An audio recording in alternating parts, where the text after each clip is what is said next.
Alright, what's up guys? Oz here. This is 134 to 5 kill gameplay on the map Meltdown. I'm using the Vector submachine gun, using it with silencer and stock. I really like the Vector. Some people out there say it's probably the weakest submachine gun. You know, to each his own. But for me personally, this has been my go-to class. If you ever watch my live streams, if you guys happen to tune into that, you'll see me using the same exact class over and over because why? It's so damn good. This particular gameplay though, I'm using it with now that I look at the actual setup here, I'm using it with extended mag, not stock. Usually I'll use this with stock. It works really good, silencer stock, because Vector is extremely accurate. It's actually my most accurate submachine gun. I think I got somewhere around a 23-24% accuracy with the Vector, which is pretty good for a submachine gun. All my other ones I'm around 21%, except the Chico, because that's a burst submachine gun. That one's up there around 24-25% too. But yeah, use it with stock, allows you to strafe the corners faster with the SMG, and then you're really accurate with the Vector. I've really been liking it. Just not using stock in this gameplay. I tried out extended mag. It actually worked out pretty good. That's one thing I was noticing with that setup too, is when you play with your friends and you're playing with the team, you notice that the enemies tend to bunch up a lot, and it takes sometimes more bullets than normal to kill people. So that's why I had on the extended mag. It worked out for me here, like I said. And that's another thing I want to tell you guys is just because there's a VSAT up, you see everybody bunching up here, a couple guys still dying with a VSAT up. Just because you know where they're at on the VSAT doesn't mean you're going to get a kill. I mean, how many times have you died with a VSAT up? It's very difficult in this game to stay alive with a VSAT up. I mean, sometimes you get those brain dead enemies that, you know, no matter what, they're going to get murked.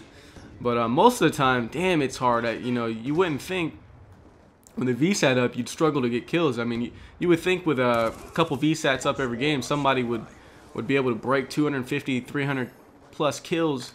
But it's not that easy, dude. And I think I've shown that in my live streams, man. Just because you play with a team, just because you got a couple VSATs in the air, doesn't mean you're going to go big every single game. And you see right here, my teammate gets murked, I get murked. We both die. The guy got a nice double kill on us, but that'll lead me right into my load star here. I got a swarm in the pocket. I do cut out the load stars in this gameplay just to shorten it up a tad bit. So this is the start of the second round here. C4 this guy. And I think I do call him my swarm, and I just kind of let the swarm do its job. You know, that's the thing I've always said. When you do call in a swarm, you want to make sure you get the most out of it. You want the enemies to all bunch up together in the back of their spawn. Try not to push so much. Like you guys saw in my standoff gameplay that I was playing by myself solo, my swarm heavily cock-blocked me, dude. Every time I rush in, it's like the swarm goes directly for my face, not for the enemy. It makes no sense. But one more thing I meant to tell you guys is sensitivity-wise. You notice how I'm moving really slow. Some of you guys may notice some of my older Black Ops gameplay. It looked like I moved a little more swift, and that's true, I did. Because I was playing on 7 sensitivity. I used to bump my sensitivity up to 7, 8, and I would consistently play there.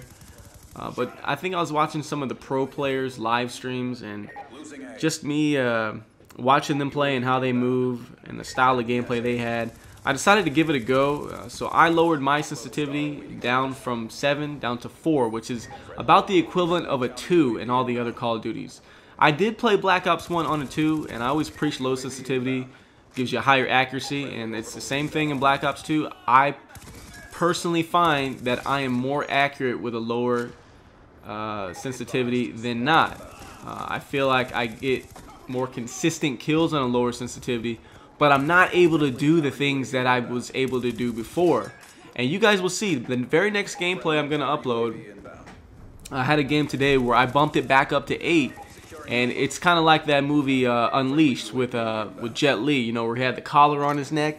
It's the same thing. Like, I got unleashed. I just felt the power and the speed, and I was just rushing like a madman, going absolutely balls deep on the enemy team. So that'll be another gameplay. That one's on raid as well, where I just go balls to the wall, and you'll see the difference in the gameplay. Like, I mean, you notice how slow I'm moving here. And you'll see it compared to the next gameplay. It makes a big difference, and to be honest, I don't really know what's better, you know, the accuracy or the mobility, because you can kind of go mid-range, but then I prefer to stack things all in my favor. Like, I prefer to be dominant mobility-wise than average mobility-wise and average accuracy wise, or I prefer to be extremely accurate but not as mobile, if that makes any sense. Because that's what gives me an advantage. I don't like the mid-range sensitivities like the 5 and the 6. I like Modern Warfare 3. I played on 10 a lot. Sometimes I played on 7 or 8, which is equivalent of about a 10 or 11 in Black Ops 2. So I don't know, dude. As far as tips go with sensitivity, I really can't give you guys too many tips. I can just say to experiment for yourself. Find out what you like best. If you find out whether you like to be really accurate, or find out if you like to be really mobile. Some of you guys might be playing on, you know, sensitivity 14. So just try it out, dude. Trial and error. That's the best way to do it. Final score on this one was 134-5. Hope you guys enjoy the gameplay, and be on the lookout for another video and live stream tomorrow. I'll catch you guys then. Peace.